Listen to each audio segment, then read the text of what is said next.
Assalamualaikum warahmatullahi wabarakatuh. Para pemirsa yang dirahmati Allah, jumpa lagi dengan saya Dr. Panji dalam acara Rehat, Ruang Sehat. Pada hari ini kita akan kembali lagi membahas masalah kesehatan yang sedang hangat bersama dengan narasumber yang luar biasa pastinya. Pertama-tama saya ingin terlebih dahulu menyapa kepada para pemirsa dimanapun Anda berada. Bagaimana kabarnya hari ini? Semoga selalu diberikan kesehatan dan juga keselamatan sehingga dapat menjalankan aktivitas seperti biasa. Dan juga saya juga ingin menyapa kepada para pengunjung dan juga pasien yang saat ini berada di lingkungan Rumah Sakit Islam Sultan Agung Semarang. Terima kasih atas kepercayaan yang telah diberikan kepada kami dan semoga segera diberikan kesembuhan sehingga dapat kembali beraktivitas seperti sedia kala. Baik pemirsa, hari ini kita akan membahas topik yang sangat menarik nih, yaitu mengenai waspada perubahan pada penglihatan bisa menjadi tanda awal untuk meningioma. Nah, ini mungkin suatu penyakit yang masih asing ya di telinga para pemirsa, bahwa meningioma ini adalah suatu tumor gitu ya, atau keganasan pada selaput otak dan juga selaput yang membungkus saraf yang ada di tulang belakang kita, yang mana bila ada suatu tumor di sana nih bisa menekan otak dan juga pastinya mengganggu dari fungsi-fungsi saraf kita. Nah, ini kita akan belajar nih apakah meningioma itu tandanya apa sih? Benarkah bahwa gangguan penglihatan ini bisa menjadi tanda awal meningioma? Apa saja tanda-tanda yang lain dan juga apa bahayanya akan kita bahas bersama dengan narasumber yang sudah hadir pada hari ini, yaitu Dr. Naili Sofi, spesialis neurologi. Assalamualaikum Dr. Naili. Terima kasih dok atas waktunya. Ya, bagaimana kabarnya hari ini dok? Alhamdulillah baik. Alhamdulillah ya. Baik dok. Hari ini kita akan membahas nih dok bersama-sama dengan pemirsa mengenai waspada gangguan penglihatan bisa menjadi tanda awal dari meningioma ya dok ya. Sebenarnya apa sih dok meningioma ini dok? Iya. Jadi Assalamualaikum warahmatullahi wabarakatuh. Saya sapa dulu pemirsa semuanya. Saya Dr. Naili Sofi, spesialis neurologi di Rumah Sakit Islam Sultan Agung Semarang.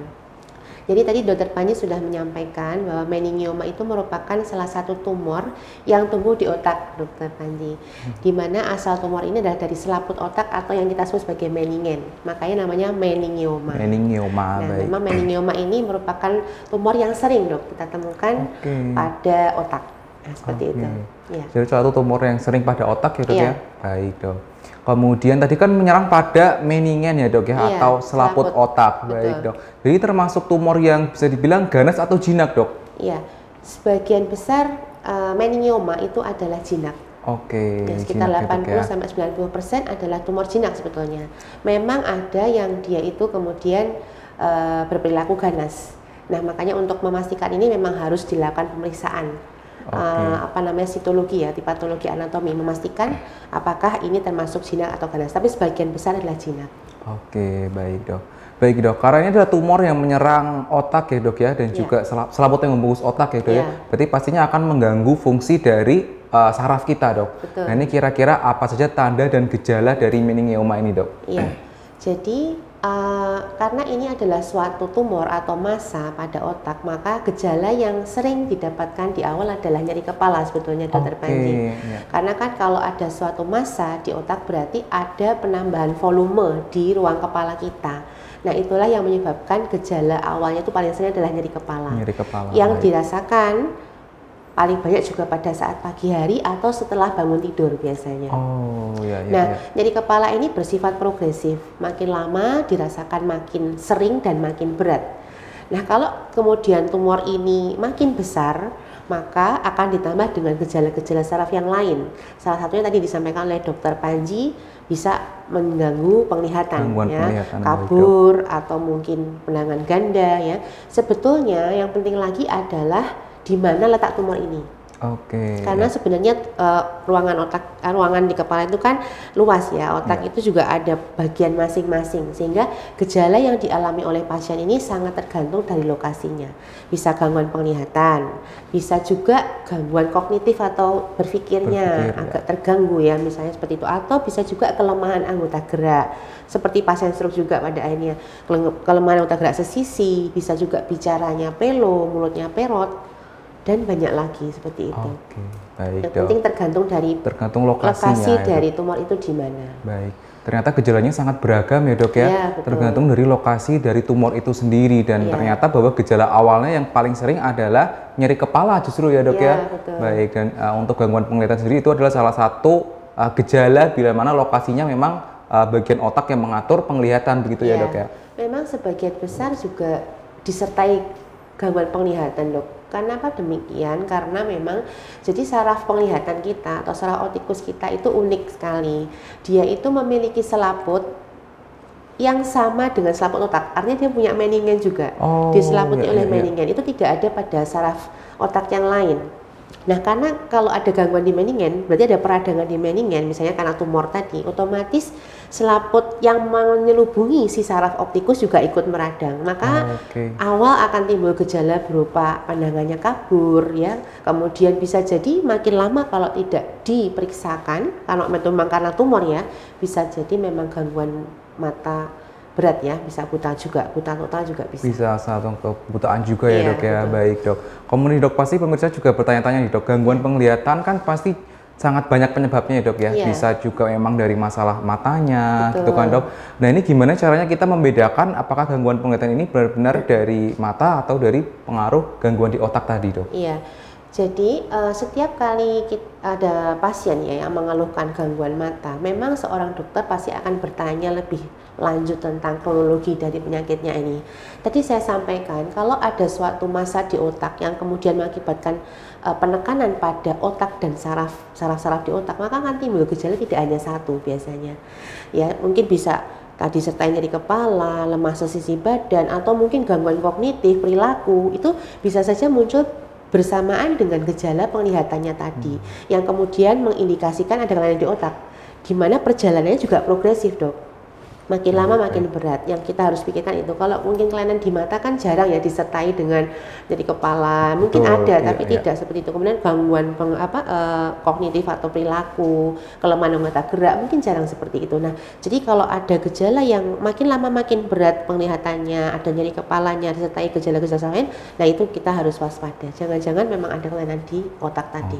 Ya. Baik, Dok. Kemudian, Dok, jadi kan ternyata gejalanya ini sangat beragam ya, Dok ya, sangat banyak ya, Dok ya, dan kemungkinan juga ini pemirsa sering terlewat, Dok, sering menyepelekan terhadap gejala-gejala seperti nyeri kepala, kemudian tadi bisa mual, gangguan penglihatan, ini sering disepelekan. Nah, ini sekarang kapan nih, Dok, dari gejala-gejala tersebut, kapan kita harus segera untuk melakukan pertolongan ke rumah sakit atau mencari dokter, Dok? Iya. Tadi saya sampaikan, kalau misalnya gejala ini tidak hanya satu saja, jadi ada beberapa gejala yang muncul bersamaan, apalagi dia bersifat kronik progresif, artinya lama dan makin bertambah gejalanya, baik dari gejala satu itu keluhannya makin bertambah atau ditambah dengan gejala lain dari saraf, maka disitulah kita sudah harus memeriksakan diri kepada dokter. Baik, Dok. Selain dari gejala, Dok, pastinya tidak hanya dari gejala saja, tapi juga membutuhkan pemeriksaan khusus ya, Dok ya.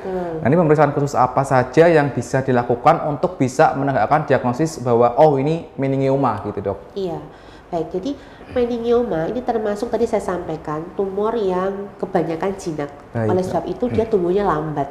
Makanya kenapa kadang-kadang orang betul menyepelekan karena nggak apa-apa lah masih seperti ini gitu ya. Nah, karena lambat dan pasien itu kadang tidak peduli, datang ke kita sudah dalam kondisi yang late atau terlambat. Nah, ada baiknya kalau memang sudah ada gejala, kita harus segera ke rumah sakit untuk dilakukan scanning atau imaging. Nah, selain kita pasti harus tanya jawab dulu ya, Dok. Kemudian mungkin kami dari bagian saraf akan melakukan pemeriksaan fisik secara lengkap gitu kan, terkait dengan status neurologisnya. Yang ketiga, imaging yang kita gunakan. Apakah dengan CT scan ataukah dengan MRI kepala dengan kontras. Baik, harus dengan kontras ya, Dok ya. Oke, baik, Dok. Kemudian nih, Dok, kalau dari gejala-gejala yang tadi nih, Dok, kira-kira dari meningioma ini kan termasuk tumor jinak ya, Dok ya? Iya, ini apakah berarti bisa disembuhkan, Dok? Iya, memang jadi begini, kalau kita bicara penyembuhan kembali lagi, Dok, tadi lokasi tumor. Baik. Memang yang terbaik tata laksananya sampai dengan saat ini adalah pembedahan atau reseksi total. Baik. Kalau posisinya mudah. Oh iya. Tapi kalau kita mendapatkan atau kebetulan pasien itu lokasinya sulit, ya kan kita pasti akan konsul ke bedah saraf ya. Kalau lokasinya sulit, mungkin tidak akan bisa dilakukan reseksi total. Nah, itulah yang kemudian menjadikan mungkin sebagian kasus prognosisnya kurang bagus karena dia akan tumbuh atau mungkin recurrent Kalau memang posisinya tidak bisa bagus, memang ada tambahan kalau untuk yang resesinya tidak bagus ini, selain dengan operasi tentu bisa ditambahkan dengan radiasi misalnya, itu terapi bisa. radiasi, Ya. baik, Dok. Kalau dia lokasinya itu superficial, ya mudah dijangkau, bisa reseksi, bagian besar prognosisnya bagus. Baik, Dok. Jadi memang kembali lagi sangat tergantung dari lokasi tumor itu sendiri ya, Dok ya. Betul. Dan tentu saja semakin dini kita bisa mengetahui, tata laksananya juga semakin mudah ya, Dok ya. Baik, berarti sangat penting sekali bagi pemirsa bila menemui tanda-tanda ataupun gejala yang tadi bisa segera memeriksakan diri ke dokter, mencari pertolongan terdekat untuk dilakukan pemeriksaan lebih lanjut ya, Dok ya. Betul. Baik, Dok. Kemudian nih, Dok, bila mana tidak dilakukan penanganan yang tepat, penanganan yang sesuai, apa saja nih bahayanya dari meningioma ini, Dok? Iya, meningioma bisa menimbulkan banyak komplikasi ya. Kalau dia itu sudah semakin besar, menyebabkan penekanan di kepala atau di otak sangat besar atau sangat banyak yang tertekan, pasien bisa kejang. Baik. Pasien bisa mengalami penurunan kesadaran karena tekanan intrakranial tinggi, atau gangguan-gangguan kognitif yang berat yang sulit untuk ditangani ya, karena memang sudah banyak otak yang rusak. Atau tadi bisa juga kalau sudah menekan saraf duanya secara langsung atau bahkan mungkin sudah terlalu lama bisa rusak, jadi tidak bisa lihat kembali. Banyak sekali saraf penglihatannya itu ya. Iya, kalau sudah ada kerusakan di saraf optikus, ada atrofi dari papil nervus 2 atau atrofi dari saraf optikus, maka dia tidak akan bisa melihat kembali. Baik. Jadi meskipun ini termasuk dalam tumor jinak, tapi karena memang lokasinya ini ada di otak, organ yang mengatur semua fungsi dari tubuh kita, tentunya bisa menjadi sangat berbahaya ya, Dok. Ya, Dok. Baik, Dok. Kemudian nih, Dok, apa saja faktor resiko nih, Dok, yang bisa menyebabkan meningioma, dan apakah dari faktor resiko tersebut bisa kita kendalikan sehingga bisa mencegah terjadinya meningioma, Dok? Iya. Faktor risiko dari meningioma itu satu, dia ada paparan dari radiasi.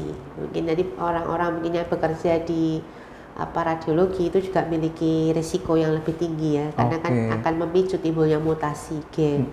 Kedua, hormonal. Ternyata memang resikonya itu paling banyak pada perempuan. Pada perempuan ya, Dok? Dengan estrogen dan progesteron, dan itu terkait dengan hormonal, berarti termasuk pemakaian KB. Mengandung hormon.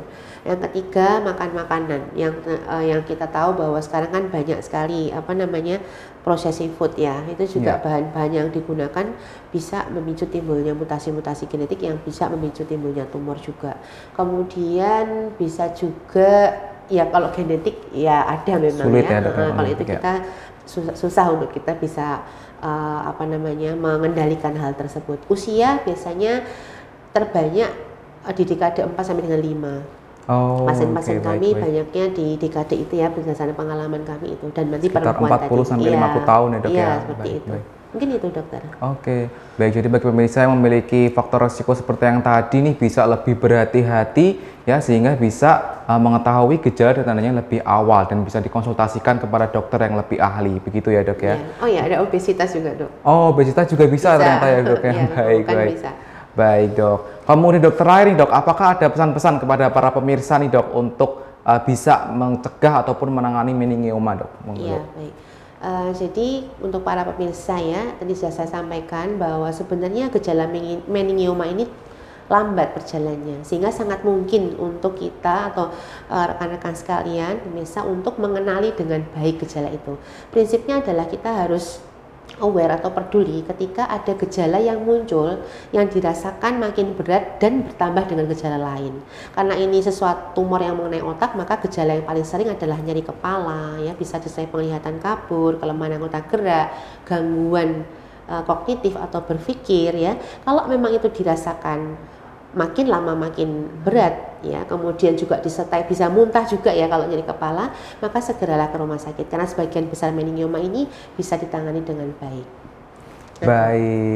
Baik pemirsa, seperti yang sudah dijelaskan dengan narasumber kita yang luar biasa tadi, bahwa meningioma atau suatu tumor jinak ya, yang berasal dari selaput otak yang dapat menyerang otak ataupun saraf di tulang belakang ini, meskipun jinak tapi ternyata juga bisa berbahaya karena memang posisinya yang ada di otak kita. Dan Gejala awalnya justru biasanya adalah nyeri kepala. Memang gangguan penglihatan ini bisa menjadi suatu gejala, tapi yang gejala awal biasanya adalah nyeri kepala. Dan bila pemirsa mengalami gejala-gejala yang tadi dan progresif ya dok ya, semakin lama, semakin lambat laun, semakin memberat. Nah ini harus waspada dan harus segera memeriksakan diri ke dokter untuk bisa dilakukan pemeriksaan lebih lanjut, pemeriksaan CT scan dan juga pemeriksaan-pemeriksaan yang lain sehingga dapat bisa dilakukan tata laksana yang lebih tepat. Begitu ya dok ya? Ya. Baik dokter, terima kasih atas waktunya dok. Terima kasih. Sharing-sharing ilmunya sangat bermanfaat sekali pada hari ini dok. Ya. Baik pemirsa yang dirahmati Allah, kita sudah sampai di penghujung acara. Jangan lupa untuk tetap menyaksikan Rehat Ruang Sehat di channel YouTube RSI Sultan Agung Semarang dan juga di kanal saluran TV Hospital TV RSI Sultan Agung. Saksikan juga acara-acara kami yang lain. Jangan lupa untuk subscribe, nyalakan tombol notifikasi dan juga like postingan-postingan kita. Saya Dr. Panji beserta dengan kru yang bertugas mengucapkan terima kasih dan wassalamualaikum warahmatullahi wabarakatuh.